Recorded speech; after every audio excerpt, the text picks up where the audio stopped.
रसालत में आप सल्लल्लाहु अलैहि वसल्लम की हदीस मुबारक का मफ़हूम है कि जिसके पास कुर्बानी की गुंजाइश हो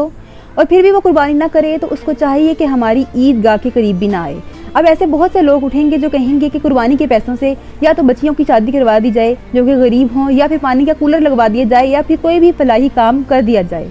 अगर ये काम इतने पसंदीदा होते तो सहाबा कराम से या रसूल पाक सल्लल्लाहु अलैहि वसल्लम की सुन्नत से हम तक पहुँच चुके होते। याद रखिए, ऐसा कोई भी अमल अगर आप करना चाहते हैं, कोई भी नेकी करना चाहते हैं, तो वो आप कुर्बानी के पैसों से नहीं करेंगे, बल्कि आप ईद से पहले कर लें। अगर आपको बहुत ज़्यादा शौक आता है कि हम फलाही कामों में पैसे लगाएं, तो आप कुर्बानी के पैसों से नहीं बल्कि दूसरे पैसों से ये काम करेंगे और कुर्बानी जो फ़र्ज़ है वो आप करेंगे अगर आपके पास इतनी माल और दौलत है कि आप कुर्बानी कर सकते हैं। ये हदीस पाक जो मैंने अभी आपको बताई है, ये याद रखिए, इसके मुताबिक अगर आपके पास कुर्बानी के पैसे होते हैं, आप इतनी इस्तात रखते हैं लेकिन जानबूझ के कुर्बानी नहीं करते कि हम फ़लाँ काम कर देंगे, हम फ़लाँ काम कर देंगे, तो वो लोग उनको ना